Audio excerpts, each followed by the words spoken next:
एक अंबिका नावाची विधवा स्त्री आपल्या मतिमंद मुलासह पाण्यामध्ये आत्महत्या करण्याच्या प्रयत्नात चालली असताना श्री श्रीपाद श्री वल्लभांनी रस्त्यात तिची भेट घेतली, तिची समजूत काढली। तेथे अंबिकेने श्री श्रीपाद श्री वल्लभांना पुढील जन्मी तुमच्यासारखा पुत्र व्हावा असा वर मागितला। त्यावेळी शनी प्रदोष, हे व्रत केल्यास तुला माझ्यासारखा ब्रह्मज्ञानी पुत्र होईल असे श्री श्रीपाद श्री वल्लभ यांनी सांगितले। पुढे ती शिवभक्तीने झाली। सुमारे 650 वर्षांनी विदर्भातील कारंजा नावाच्या गावात एक सदाचार संपन्न ब्राह्मण आपल्या पत्नीसह राहत होता। याच जोडप्यापोटी तिने जन्म घेतला। याही जन्मी तिचे नाव अंबिकाच होते। हळूहळू कन्येची वाढ होऊ लागली।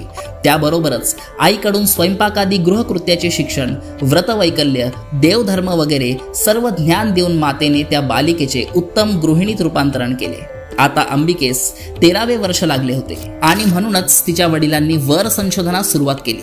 त्या कारंजा गावातील विवाहयोग्य वय झालेल्या तरुणातील माधव नावाच्या एका ब्राह्मण तरुणाने अंबिकेच्या मात्या पित्याचे चित्त वेधून घेतले होते। माधव शिवभक्त होता। तो सदाचारी, विनयशील व धर्मकर्मनिष्ठ होता। त्यालाच आपला जावई करावा असे या मात्या पित्यास मनोमन वाटू लागले। शेवटी हवे तेच झाले। माधवाची व माधवाच्या कुटुंबियांची अनुमती मिळताच एका शुभ मुहूर्तावर अंबा आणि माधव यांचा विवाह थाटामाटात पार पडला। अंबा आता सासरी आली। विवाहोत्तर तब्बल 15 वर्षाचा काळ गेला, मात्र घरात पाळणा हल्ला नव्हता। तेव्हा अंबिकेने शनी प्रदोषाचे व्रत केले।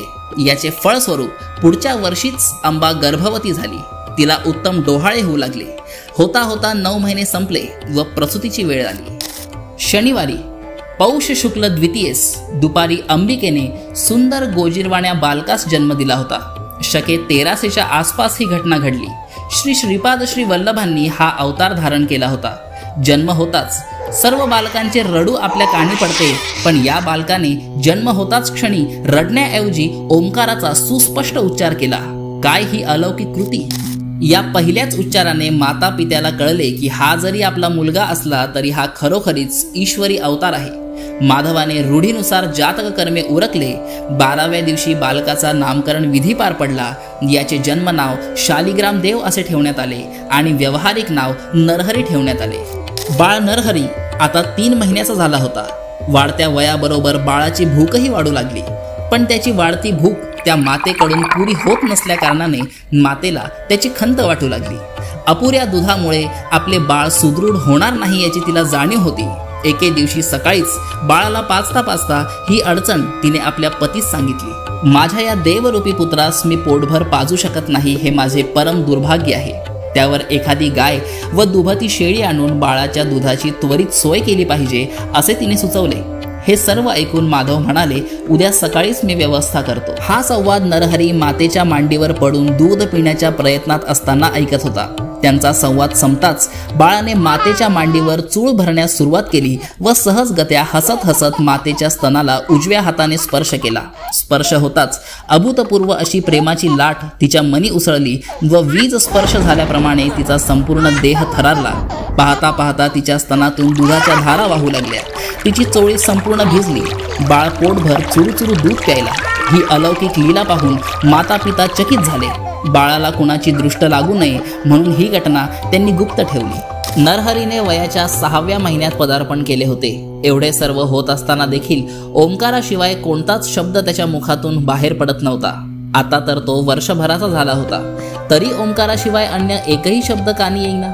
हे पाहून माता पित्यास काळजी वाटू लागली। याच काळजीपोटी एके दिवशी अंबा भवानी नरहरीला जवळ घेऊन म्हणाली, बाळा, ज्योतिषी सांगतात तू अवतारी पुरुष आहेस, युगपुरुष आहेस। आमच्या नशिबाने तुझा जन्म आमच्या घरी झाला, मात्र तू बोलत का नाहीस? आम्हाला तुझे भाषण ऐकायचे आहे।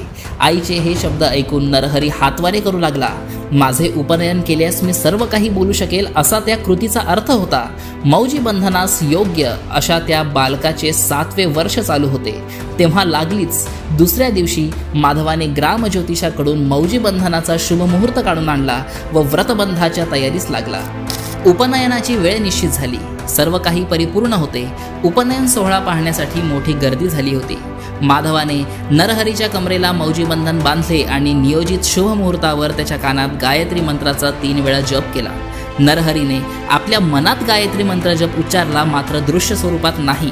लोक हसायला लागले आणि म्हणू लागले, मुका मुलगा गायत्री मंत्राचा कसा उच्चार करेल.